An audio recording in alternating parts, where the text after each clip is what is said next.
You, Jeff. Right. Du-du-du.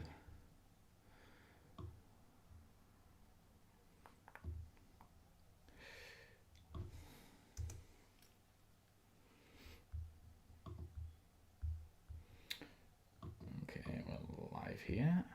Right, that should be coming through to you now on Facebook Messenger.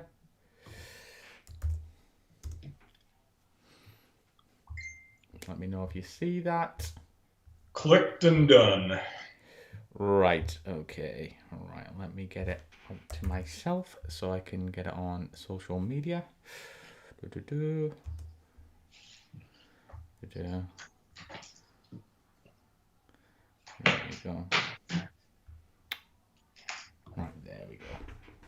So bear with us, guys. As you know, it takes me a couple of minutes to get the link out onto social media, but yeah, we're here with F-111 legend Jeff Guinn. Aha. But yeah, Jeff, while I do this, get the social media out, what's been happening with you? Because you've had a bit of a hip replacement or hip operation. Can you tell us about that? Well, actually, that's just the latest of a couple things going on.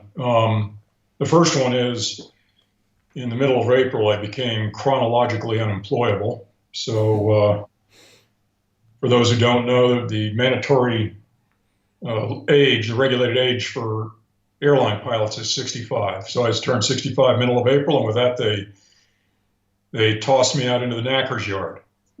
Everybody know what a knacker's yard is? Yeah, kind of like the boneyard.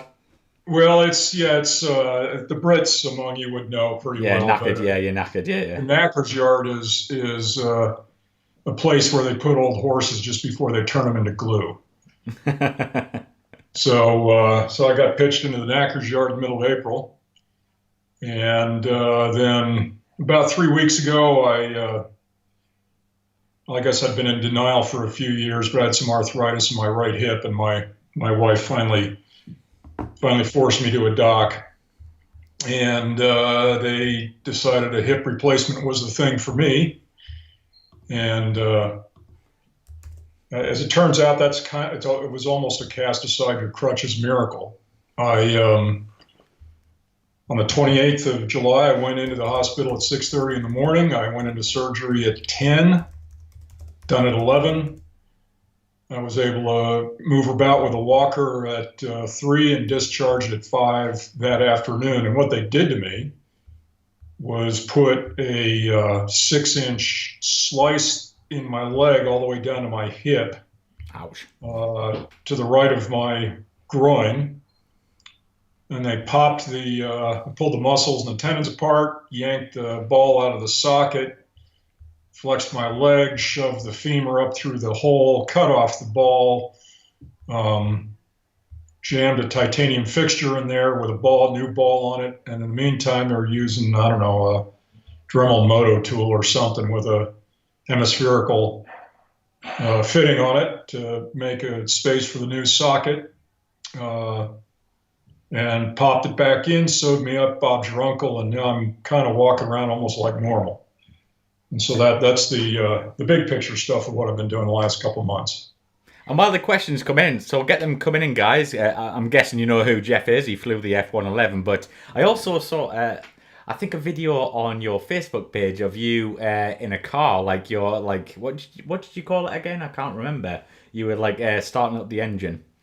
There's a bit of a story here. I'll try and keep it short. My dad, as this is my first retirement project, my dad bought new from the factory a Volvo 1800S in 1969, the only two-seat touring car they ever made.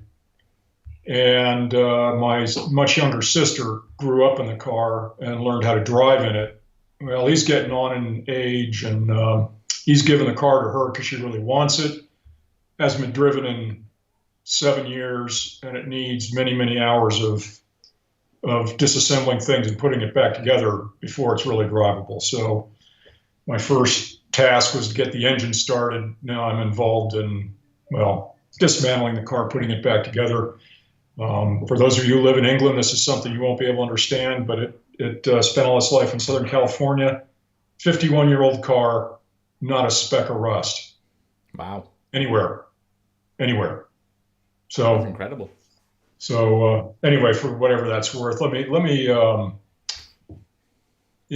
me see. Well, I'll just take it from the top here. Steve asked, did we ever carry the LGB in a buddy lasing role?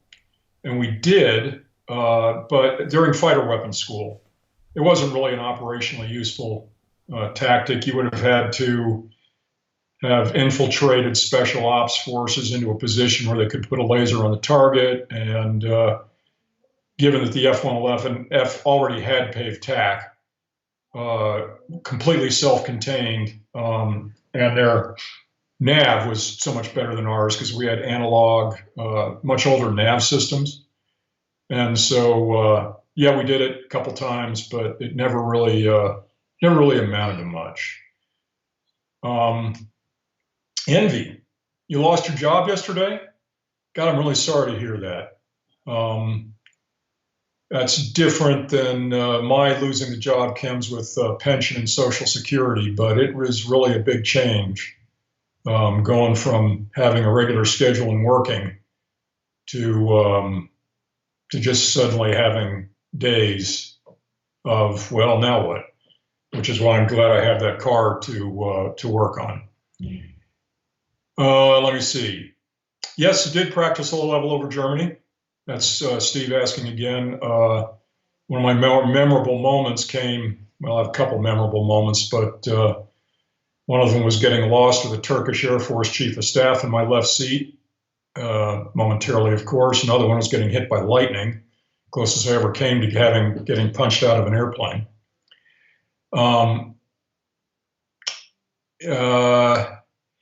Low level, and also I did TLP, Tactical Leadership Program, and that was, I did a month at Yaver, and we did most of our low level over northern Germany, the Schleswig-Holstein area, northern Germany, and southern Denmark. But Germany was a little tougher. The rules were a lot stricter, the minimum altitude's a lot higher, more densely populated than, say, Scotland, Wales, Lake District, kind of that place where we really prefer to go low fly in Europe. Tom Crowley, from a former FB-111 maintainer, his dad, did the pilots completely trust the terrain following radar? No. It had a couple of modes, a couple of things could happen that could turn it really fatal in a heartbeat or a couple of heartbeats. Fortunately,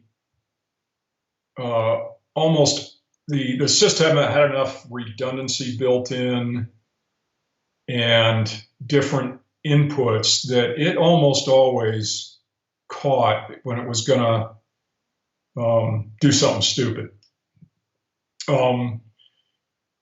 We did have one case that caused and we had, in fact, I grabbed my F-111 flight manual today, kind of look at something I hadn't looked at in 30 years. And the checks on the TFR, just the flight control checks, will go for 1, 2, 3, 4, 5, 6. There must be 10 pages of checks, with probably 100 specific things to look for in that 10 pages of checks. And I thought, maybe I could just start reading this, and then figured I'd probably bore everybody to death. But the flight control check was a very extensive and involved no small manner of contortion, reaching behind you, in front of you, and down, and throwing switches and stuff. It was a very thorough deal. We did lose an F-111F. Let's say Isle of Skye, maybe. They'd done a letdown at night over the water, and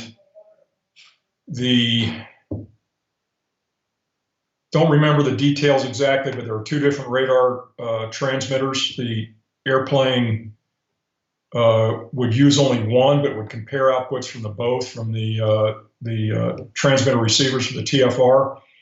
And one of the TFRs didn't, one of the radars wasn't tuned properly.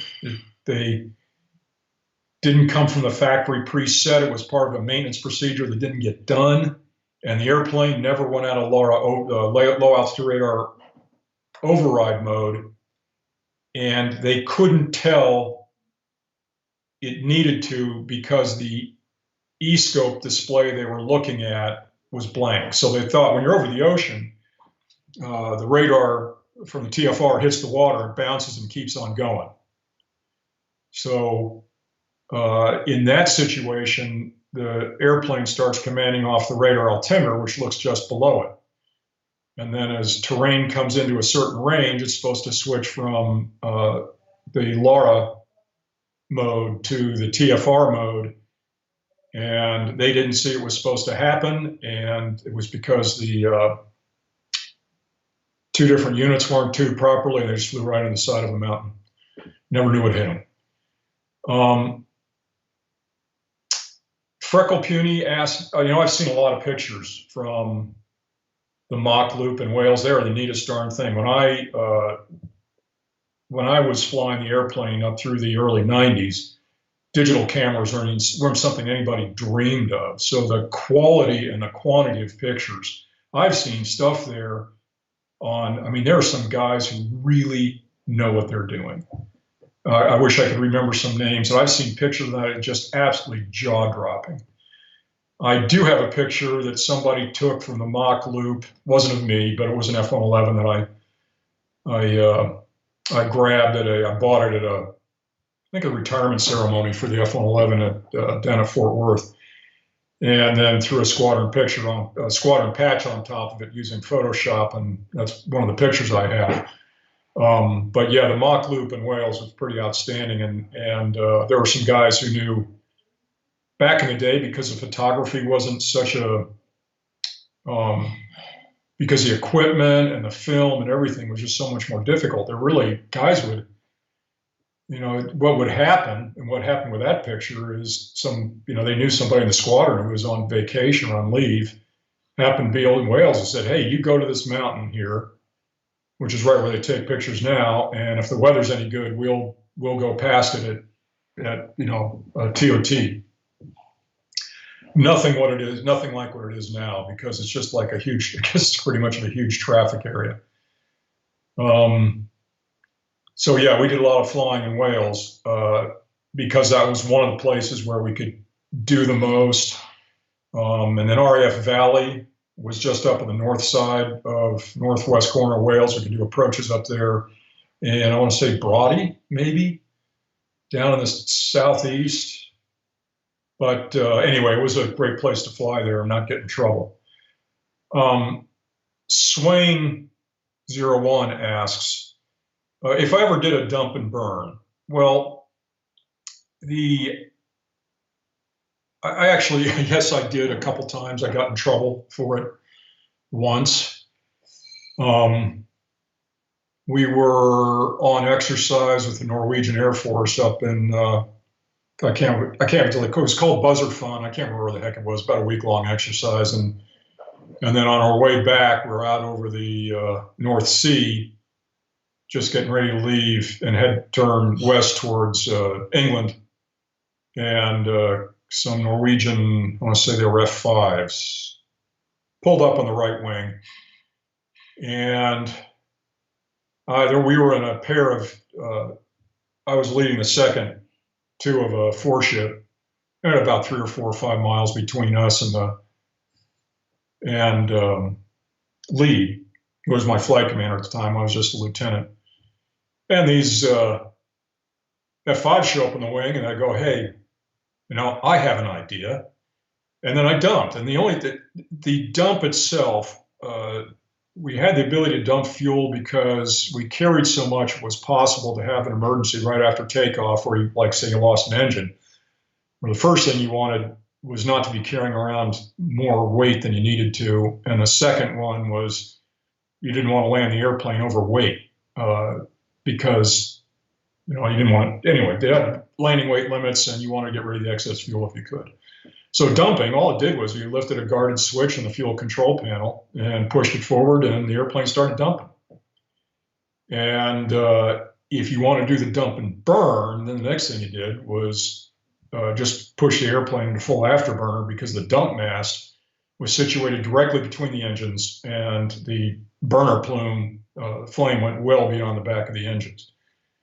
So that's what I did. I went to full burner, hit the dump switch, and those F5s moved smartly away from us, because I don't think they knew the airplane could do it. Anyway, it was really, they moved smartly away. And then my wingman, who was a butterbar,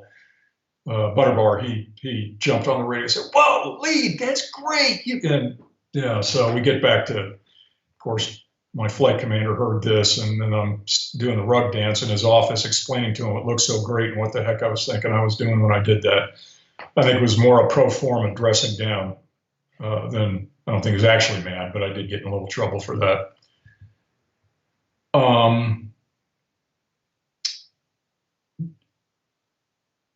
Let's see.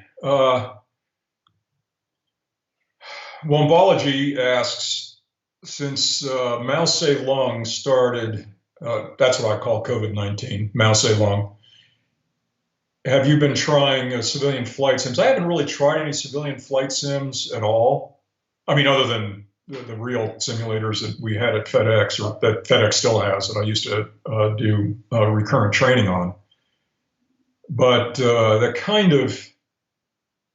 that made me think about my last 3 weeks flying were after we started this Mao Zedong reign of air. And I remember my last flight I was going Salt Lake City to Oakland. Take off out of Salt Lake City about 8, into Oakland about 10, go to the hotel for a few hours, and then get back to Salt Lake City about 6 in the morning after taking off from Oakland about 3. Anyway, just one of the many Kodak striking moments that a career in aviation invariably gives you. One of the things I will remember is the almost out-of-body, did we miss the rapture memo experience that came from doing the arrival into Oakland and being one of 3 airplanes on the radio. Ordinarily, they're stacked. Guys are stacked up 20 deep into San Francisco, another 10 deep into Oakland, and your arrival and approach frequencies are chock full. They're easing you into gaps to get and to go in there and have it be absolutely dead quiet on the radio was just one of the weirdest darn things I'd experienced in a long time. Anyway, so that's my COVID, besides being under hotel arrest at all my layovers for 3 weeks, which was no fun. That was the biggest takeaway I have from Mao Zedong. Guinn Zhang. I hope I got that right. Can I describe what it's like flying low level at night or bad weather? Did I ever get airsick or vertigo? Well, I did get airsick in the F-111 low level a couple times. I was an instructor pilot, and so that meant I would fly initial qualification flights for new guys in the right seat. And after they pass their qual check, then they'd go to flying with Wizzo. So it was, I could go some time without flying in the right seat. And if I flew with a guy who, there are some guys who are really smooth in the flight controls, and there are other guys who are convinced they're not flying the airplane unless they're continually exploring all the stick stops. And there was one guy I remember in particular, it's just the stick was just moving all the flipping time, and 2/3 of the way through the low level, breakfast, here we come. I never got, but aside from that, that was actually daytime. Vertigo happened all the time. the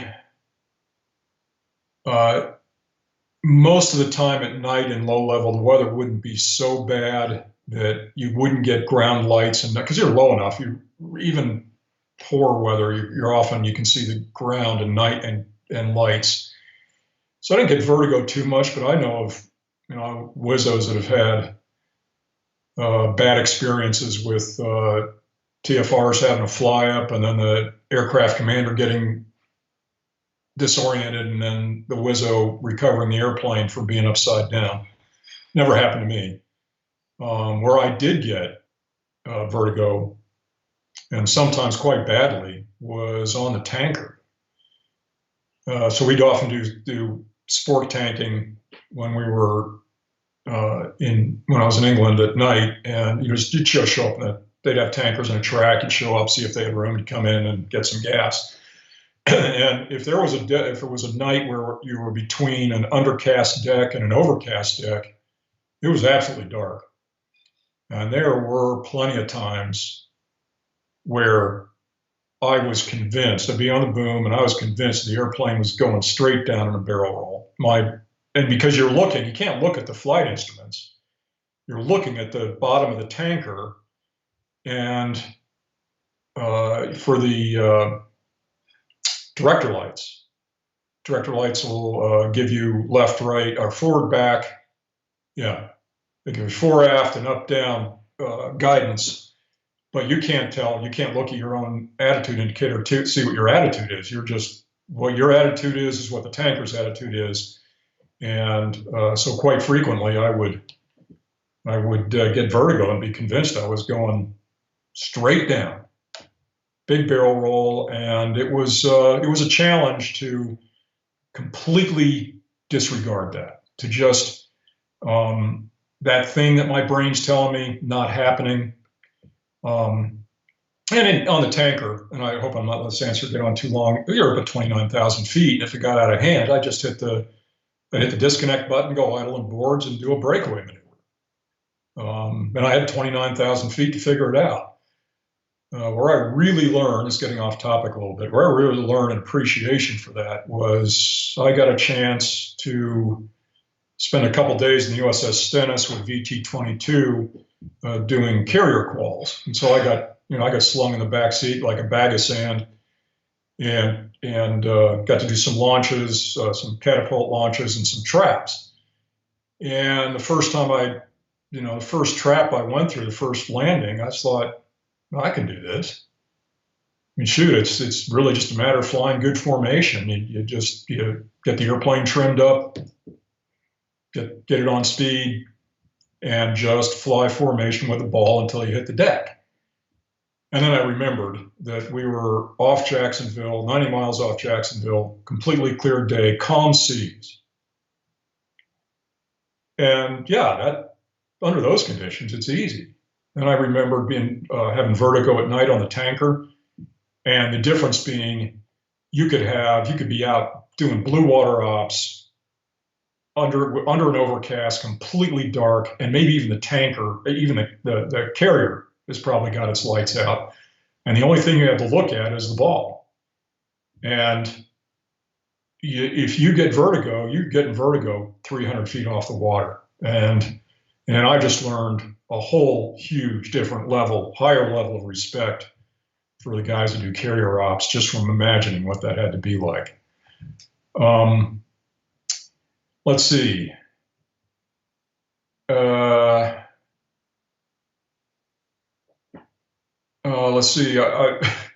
Martin Ward asked, he mentioned he grew up in the Highlands of Scotland. I just did a Scottish Highlands road trip right about just less than a year ago. Those of you who are fans of Top Gear and the Grand Tour know they did a proceeding extremely nicely in Scotland 500 road trip.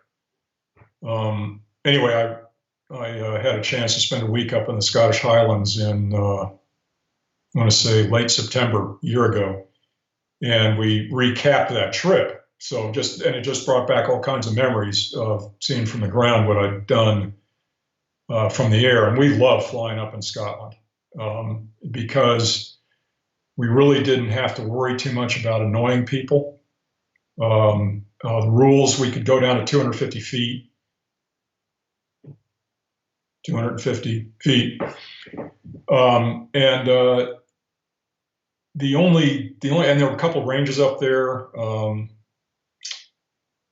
Rose Hardy Range and what was the other one? Rose Hardy was an overwater range, and the one up near Tain Range. So it had a couple good ranges. Anyways, just the only thing was that it was about a 45-minute drag at altitude to get back down to England. I do remember I had a chance to visit somebody who lived up there who did some hunting, and had sort of at the pub talking, and he was talking about he and some friends had spent hours getting their way downwind of some deer so they could get into shooting range. And then just as they got in position, I don't think he blamed it on 111s. I think it was some Jags, but a couple of Jags flew right over the herd. And those guys were so mad from over the herd towards these guys hunting. These guys were so mad, they thought about shooting the Jaguars. They could spend all this time getting in position to shoot the deer. And then the Jags were going to scatter the deer. Deer could not have cared less, didn't even look up. Let's see. Steve asks, did I fly any anti-tank missions in the Gulf War? There were a lot of things that happened in the Gulf War and subsequently that we couldn't, even a couple of years previously, even months previously, we would have never have dreamt of. And one of them would have been F-111 in a tank killing role. Well, that was the F-111F because they could, between their pave tack had IR, so they could see in the infrared, and it could self-designate, and they had a laser, and they could just cruise around up there and look for heat. And when they found heat, they found tanks, and when they found tanks, their bombs found the tanks. So the F-111Fs were just amazing in that role. They killed more tanks than the A-10 did. Nobody would have ever expected that. The F-111E that I flew, it was just absolute Stone Age, relatively speaking, not even relatively speaking. We had to do the same bombing techniques as B-17s, just with the help of an inertial nav to be able to, and a radar. So we were never really part of that. We could just look on and envy, really. Jin Zhang again asks, was I ever concerned about being engaged by SAMs at low altitude? Well, definitely. When we started out, I think we were flying from Incirlik and coming down through the gap between the border, Turkish-Iraqi border, and the gap between Syria and Iran. And that was fairly mountainous for the most part. So it would limit SAM. We did get far enough south, it was flatter. But we were there, our primary mission was just to basically force Saddam into fighting a two-front war. So we had to fight both in the south and the north. And he kept most of his high-threat SAM systems, the SA-6s in particular, which I think was the biggest thing he had. So we got lit up by SA-2s, but at our altitudes, the SA-2 was completely useless against us. SA-6 might have been, but we had super coverage from F4. We had EF-111 and F4G coverage, so there was great jamming, and then any radars that came up, the F4Gs pretty promptly swacked. So by the time we were done with the first week, our biggest threat besides the ground itself were the were Quad 23s, ZSU 23s, and they really didn't work much against us either. So our biggest threat was really the ground, and that's why after the first week of Desert Storm, we went up to medium altitude.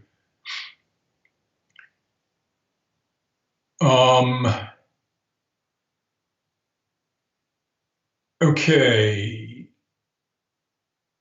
Freckle Puny asked, did we ever use the Durandal anti-runway bomb?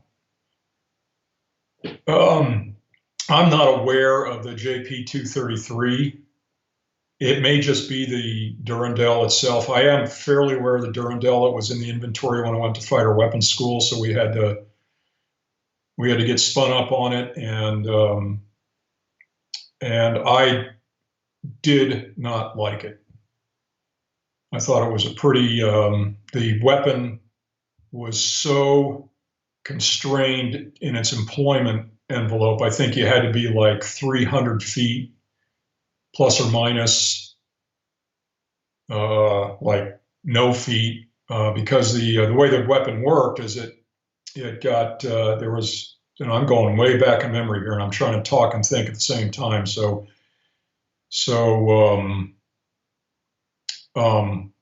I may get some details wrong here, and I'll just apologize in advance. But they carried them in a dispenser of about, I want to say, 8 or 10 per dispenser. So one dispenser on a wing. And it was a shaped charge, and it would get ejected out of a dispenser. It would have, then a little parachute would pop out to slow it down. And it had to have enough time for the weapon to slow down so it basically was no longer moving across the ground. And also, the other thing you had to worry about was that because it would typically, as it was slowing down, there would be a conical motion to the weapon. And it really had to stop that, because if you got it on the wrong side of the conical motion of the weapon as it's slowing down, you just shoot it into the dirt on either side of the runway. And then once it got stabilized, it was pointing at the ground, then the shaped charge would fire, and it would hit the concrete, and it would spall the concrete underneath. So there would be, even though it wouldn't be a real big hole in the top, underneath it would just completely destroy the foundation for the runway. So that would be, so the end result, if it worked, was good. But the problem was you had to fly straight down the runway center line at 300 feet, which means if you had multiple airplanes attacking a runway, you were in a real high threat zone. And I think the RAF, the Tornado, I think at least 3 Tornadoes and crews were lost due to that, using that weapon. And it was just, if we really wanted to take out runways, the F-111F could just, they could launch, they could toss a Mark 84. We had the, we had a 2,000-pound weapon. I can't remember the designation for it now. It was like 1,500 pounds of stainless steel and 500 pounds of actual tritonol. But the weapon would come in with about a 45-degree impact angle. It'd be easy for the F-111F to just put, and then you'd have a giant frickin' hole in the runway. You can launch a couple of them. They both hit the same spots. You'd have 2 giant holes in the runway. So I don't think I think the Durandal, very difficult for the munitions people. I don't think it's stored very well, and in employment it was just way not worth it. Let's see, Mark M.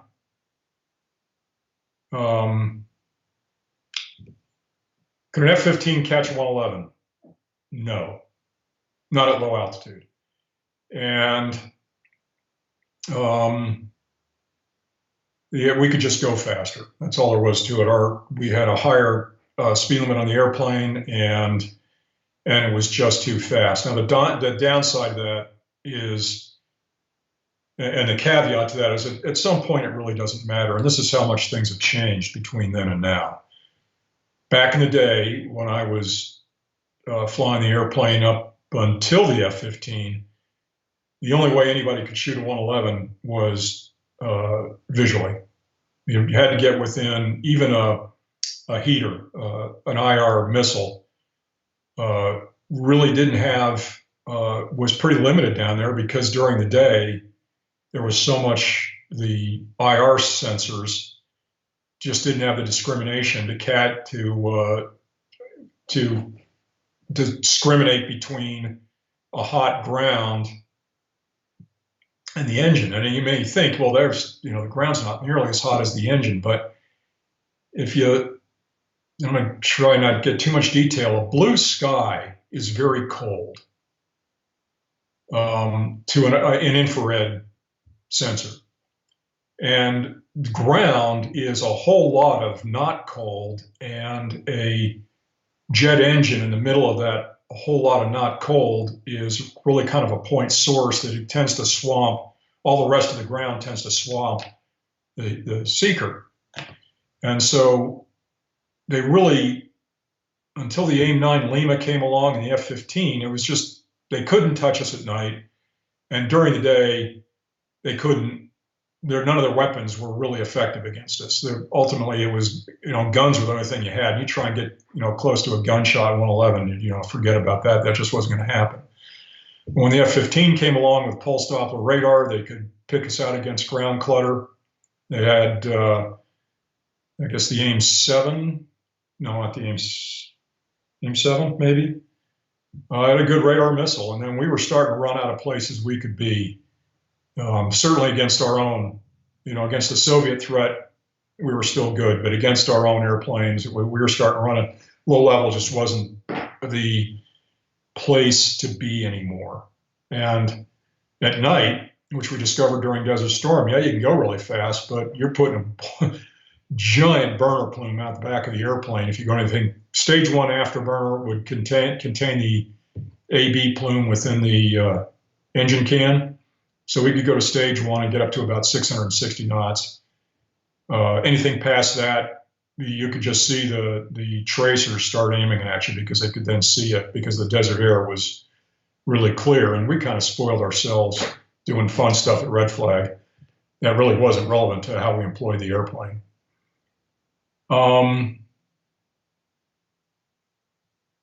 Let's see, Dragon Drummer 33. Fully loaded 111, capable of climbing out on one engine following an engine failure critical phase.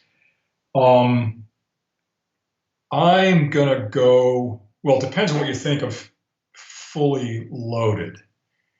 Our training weights were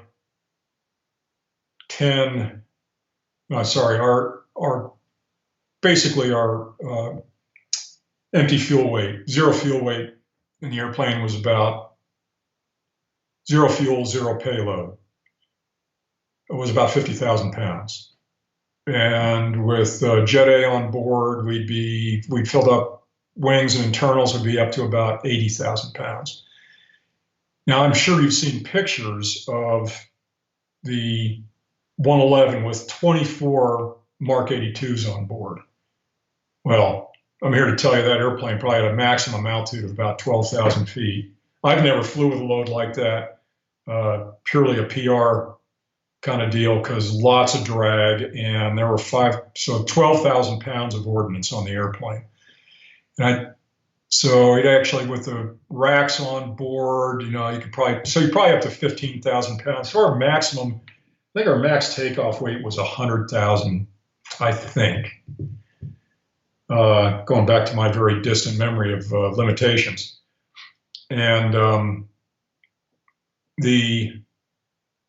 so I think with 2482s on board, you're about 95,000 pounds. And I think with the weight you could do it, but not with the drag.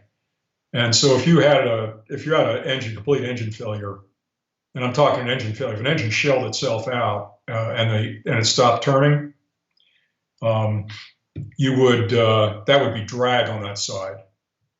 And I'm sure the first response would be to hit the emergency stores jettison button and just jettison the pylons. We had a rack jettison. We could do a rack jettison. And you just shed all that weight right away. But for our normal takeoff weights and our normal combat weights, with the airplane, with the remaining other engine remaining in afterburner, the airplane would, I think, you'd have to fly carefully. You have to pay real attention to your pitch attitude. You'd have to get cleaned up expeditiously, but yeah, it would. And I'm hoping I'm not telling a story that I hope I've mentioned this before. When I was a newbie at Canon in the F-111D, we had an airplane come back with a shutdown engine, and they had configured to land, and I could spend a whole hour talking about the stupidities that we did at the time, but they were configured to land in level flight. They hadn't intercepted the glide slope yet, and they started to run out of airspeed, and they couldn't get the afterburner on the remaining engine. So this is an airplane with probably 20,000 pounds of fuel on board and no ordnance up at, I think Canon was about 3,000 feet above sea level on a hot summer day. And they didn't have enough power available to maintain level flight with the gear down and the flaps and slats extended. So the airplane really could get thrust limited. And anyway, it could do it, but it wouldn't be fun. Thankfully, I never actually had to face that problem. Let's see. Caravaggio asks, can I talk a bit about what the 111 owes the 14? Well, that's an easy answer. Nothing. Because the F-14 took some things away from the F-111. The original F-14 took the engines, took all the aerodynamic engineering that went into the variable geometry wings, and I think the flight control system was pretty much what the F-111 had. So the F-14 got a lot from the 111, but not the other way around.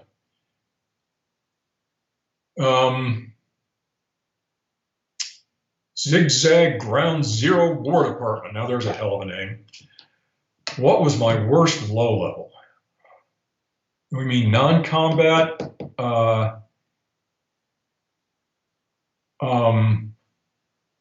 don't think I had any real. I remember low levels up in the Scottish Highlands at night, in particular, being really turbulent. We went by, I guess, a canyon or something, and where the winds were coming from the side, and we got hit by the side from the wind tunnel effect of, you can't see it at night. I had my head slammed right off the canopy. The airplane got moved to the right so hard.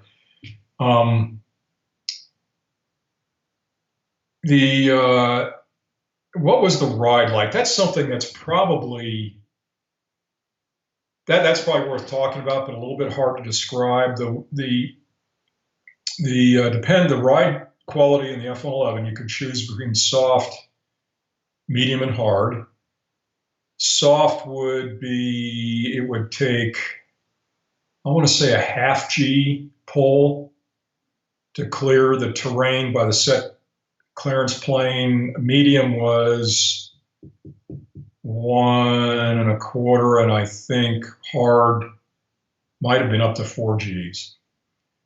Well, we never did it in hard because the airplane got so nervous. You were just getting slammed all around the place. And it really depended on the airplane, because the airplane, some of them could be really steady and be very precise about their commands, and other ones that were nibbling all the time. You're getting a nibble up, nibble down, nibble up, and then it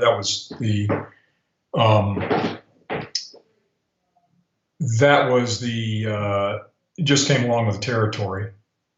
And at times when the airplane thought it had it, and sometimes the airplane think, I've got a problem here. And it would give you a 4G pull and go, oh, wait, no problem. And then you do a half G unload to get back down to ride height. And that was always kind of annoying. So it depended on, if the terrain was rough, then the ride could be pretty exciting. And if you had a nervous TFR on top of that, it got even more exciting. It got pretty exhausting, actually. And there were two things in aviation, in flying, I never got used to. And I wasn't the highest time 111 pilot there were. I think one guy had 4,500 hours. I was up there pretty much. I had 2,900, I think. But the two things I never got used to was low altitude night TFR and aerial refueling. That aerial refueling just never got old. Let's see.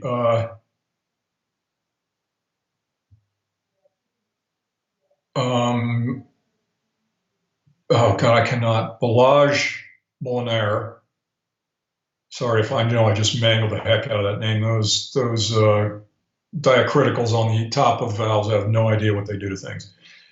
What is the exact process of updating the INS to correct the drift? For us, and really for I think for the F-111, F-2, we didn't have any GPS. Let me just digress for a bit. Airliners have three different navigation systems on them. So modern ones, there's a GPS, and then there's an inertial nav, and then oddly enough, and you wouldn't think it'd be that big a deal anymore, is VOR radio nav aids with distance measuring equipment. And as it turns out, that is actually pretty precise in modern day VORs. It's actually pretty precise. And so when you're operating over land, the airplane it'll triangulate between, if there's more than one, it'll triangulate between VOR DMEs to calculate its position. It'll look at the GPS to calculate its position, and it'll look at what the inertial is saying. And then it'll do what's called Bayesian statistics and throw out the outliers. And it will use all those different systems to calculate its position. Over the water, you're down to like over the ocean, you're down to GPS and the inertial. And the GPS is able to, it doesn't update the inertial. I think what it does is it adds an offset to the inertial solution based on what it needs to be, like an offset, like a angle from the present position of the inertial, would add an angle and a distance to compensate for inertial drift. But in the F-111, all we had was the INS. And it would drift, and especially mechanical INSs, which is up until the avionics modernization program airplanes that just came into service right at the end of Desert Storm. I think it was a mechanical spinning gyro in the INS for the F-111F as well as for us. And so what we would have, what we looked for were what we called mensurated points. And they would be radar returns that would have been previously and features, whether it be a road intersection or a ridge tip or a coastal point that didn't change with tide because it was a very sharp point with a cliff. Anyway, things that were very small, that is to say, that radar that were distinct and small, so that you could put the Wizzo could put radar cursors on it and then hit a button to slew the INS. And what it would do is, let's say you mensurated the point, you had a mensurated point in some geographic coordinate. You put the radar cursor on it, and the radar would know the drift corrected azimuth from the airplane center line and the range to that point. And then it could do math from that, say, well, if the radar cursor is on this point and I'm this range and azimuth from that point, then I do the math and my aircraft present position is this, boom, update the INS, Bob's your uncle, and off you go. You've got a new solution again. Where this comes in, and I really have to keep this short, is anyway, that's how you corrected the drift on the airplane. Let's see.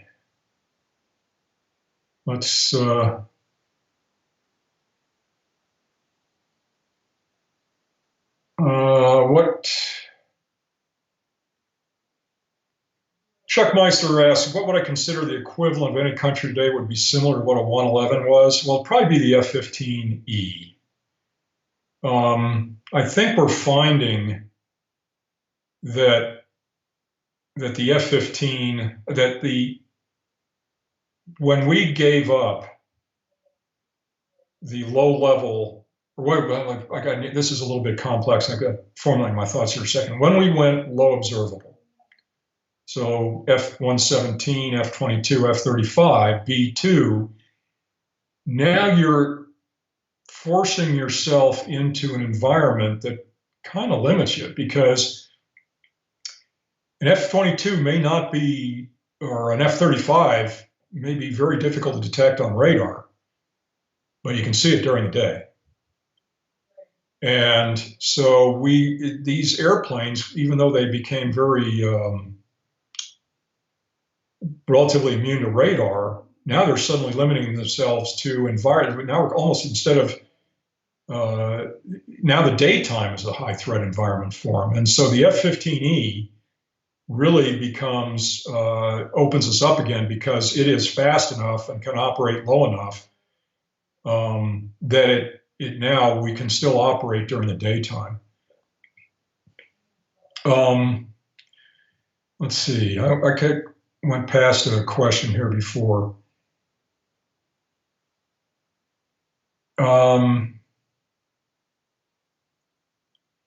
Let's see, 111 pilot Mark M. asks, a 111 pilot flew an Eldorado Canyon. It was called the F-111, an old airplane in 1986. Could it do the job today as the F-15E does? And I know a couple F-15E guys, the F-15E is a multi-role fighter, and as a multi-role fighter, it's far better than the F-111 ever was. But we have dedicated airplanes to do the air defense counter-air role. And so the F-15E's real employment is never going to be, I mean, they can, in theory, fight their way in and fight their way out, but they don't want to do that. And presuming we are able to employ the way we want to, they won't do that. And in that regard, the F-15E is not as good an airplane as the F-111 was. Particularly if we had an F-111, the avionics modernization program included digital flight controls instead of analog flight control computers, and those things were very maintenance intensive. But between adding digital flight controls to the airplane, laser, gyro, inertial navs, and GPS, which is what all the that airplane was transformed. I think the MTBF, mean time between failure, we got a presentation on some of this stuff. The main time between failure on the ring laser gyro was mean time between failure was on average, if you take over a bunch of flights, how many flight hours do you get on average before you get a failure of the component? And they didn't have a mean time between failure for the ring laser gyro because they didn't ever have one. For the GPS, didn't have one. For the digital flight controls, it was just unheard of. So that really transformed the airplane, and the next thing you knew, they retired it. But the 111 could carry more ordnance faster, further. No more, it's no, same observability as an F-15E. And with the paved tack, you had complete tactical freedom for ingress and egress because it was mounted underneath the center line of the airplane, and there was no way the fuselage, as you're rolling off, coming off a target, no way the fuselage could blank the laser from the target. I'm going to see if I can get shorten my answers in these questions, because I'm getting a little bit long-winded here, and we're getting towards the end of the hour.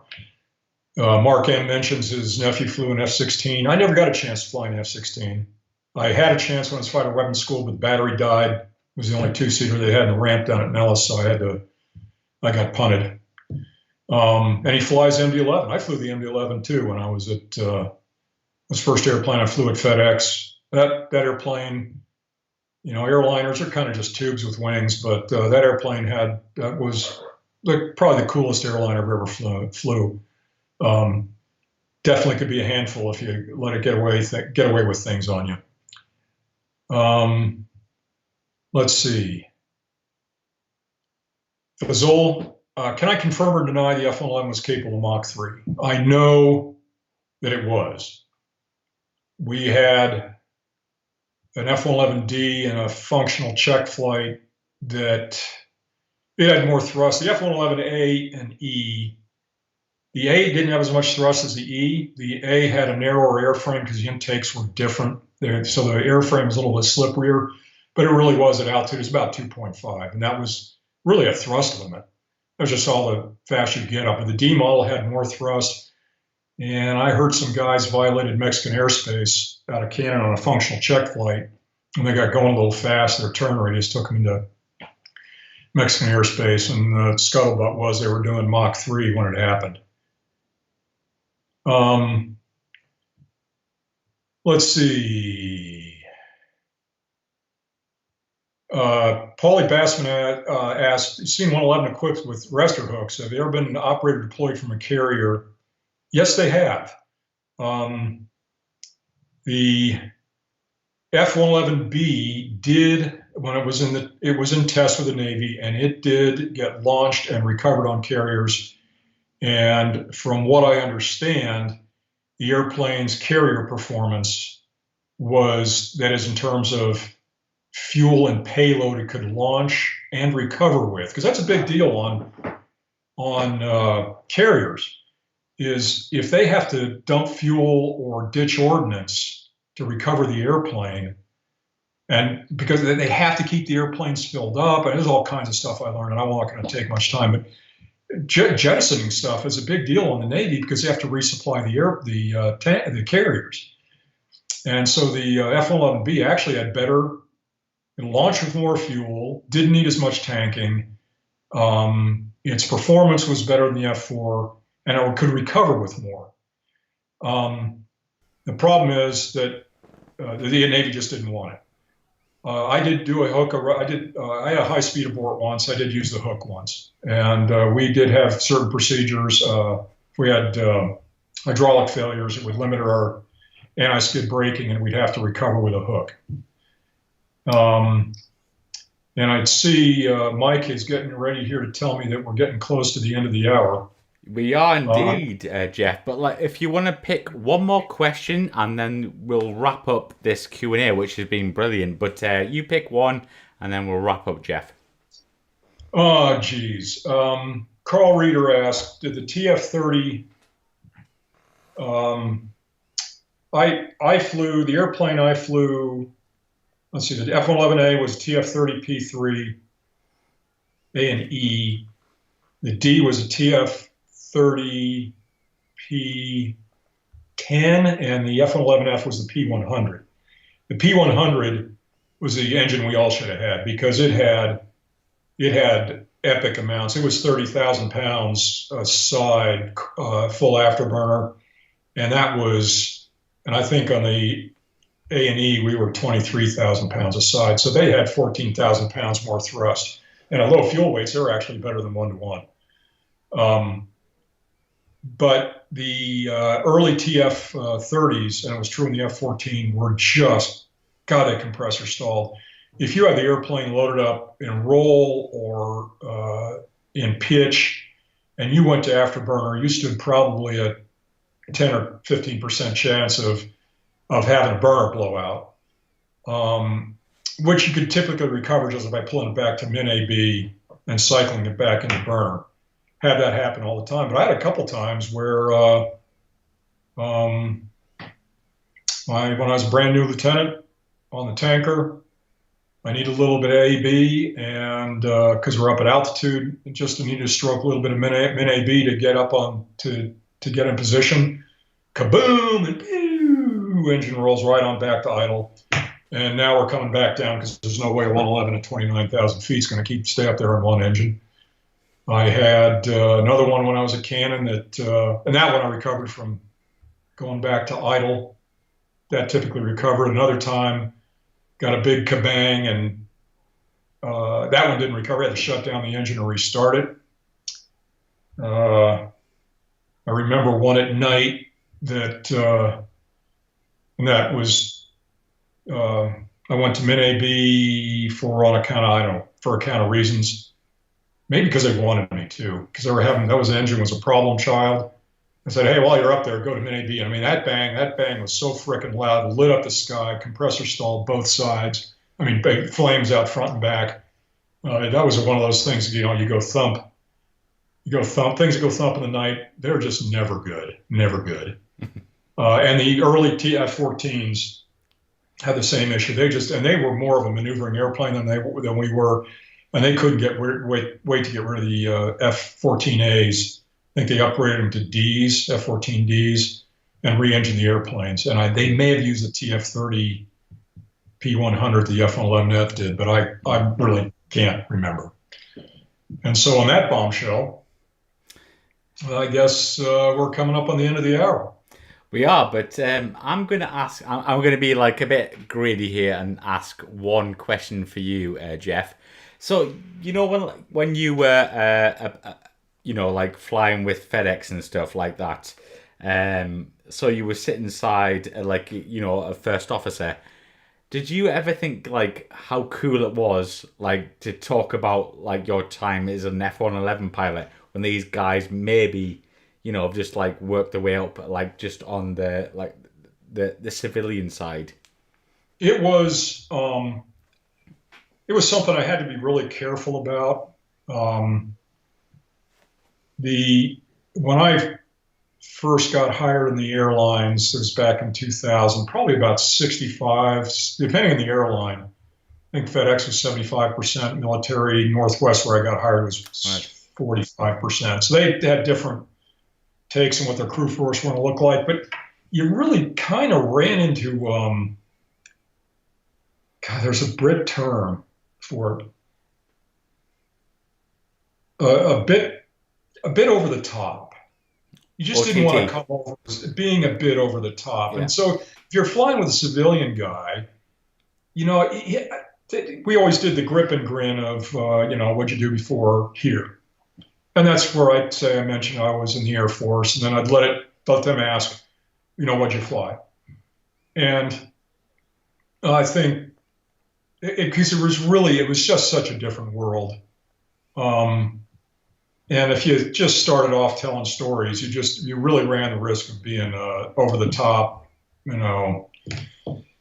pointy jet bubblehead kind of guy. And so I tried not to do that. And even when I flew with military guys, if they flew big airplane, C-130s, say C-17s, KC-10s, that sort of thing, I just didn't really want to go into it because, I would.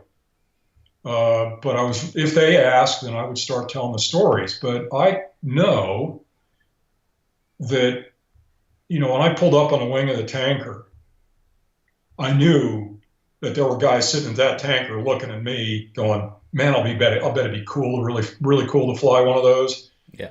And no fighter pilot ever looked at a tanker and said, yeah, I think it'd be really cool to fly one of those. Yeah. And to a certain extent, we're...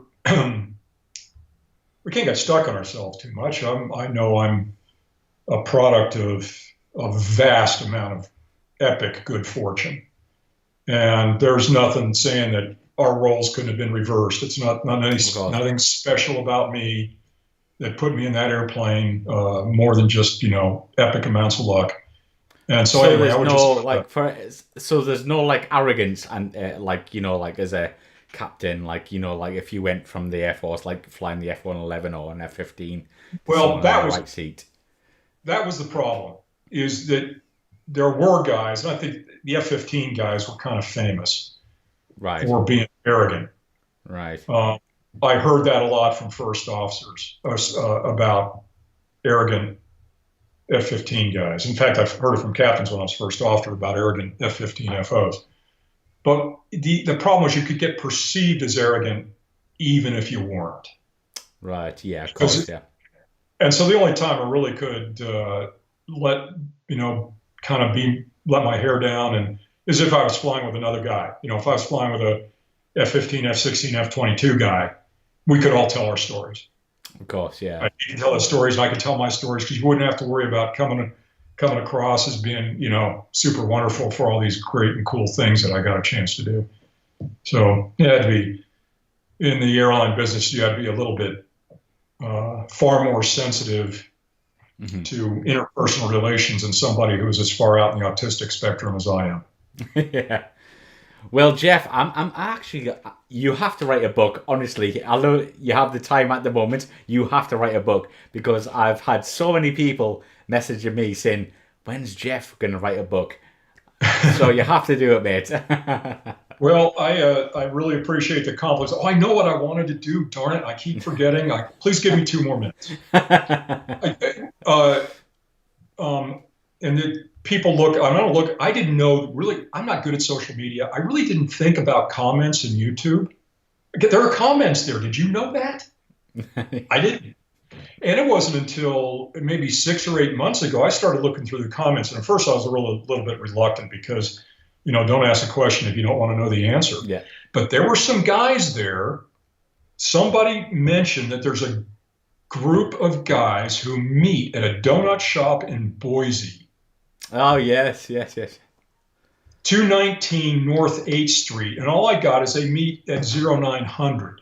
Now, I don't know what day. I don't know if it's every day. Yeah. I have no idea who these guys are. It was just at the end of a comment string. And if I'd have just responded in a timely fashion, I would have known. Well, as it turns out, I live in Boise now. Oh, wow. This is my I Love Me room in Boise. Yeah. I was like, hey, I know what I can do. I can drink coffee and eat donuts with a bunch of other grumpy old guys. And then this Mao Zedong reign of error hit, and now that hasn't been able to happen. Anyway, if you guys posted that meeting at the donut shop, I will be there. And I think maybe now that we've gotten past that, I'll just show up on every day at 9 o'clock and eat donuts until until that happens. Anyway, I had this sticky here on my computer to mention that, and I almost forgot it. So anyway, it was great fun. Sorry I took everybody over time. I know it's this whole book thing. It's the only problem with a book is you got to write it. Yeah, exactly. You got a bit of time, but yeah. So guys, thank you very much for joining us in the comments there, and some great questions. And if you do see Jeff, he might have a donut, give him a big shout. But thank you very much for joining us in the comments, and I'm sure Jeff will come on again later in the year. But Jeff, thank you very much for joining us. It's been an absolute pleasure, as always. And you're very much welcome, Mike, and thanks for all the great questions, all of you. And I promise I will look at the comments in a more timely fashion this time around. All right. Awesome. Over and out. Cheers. Roger.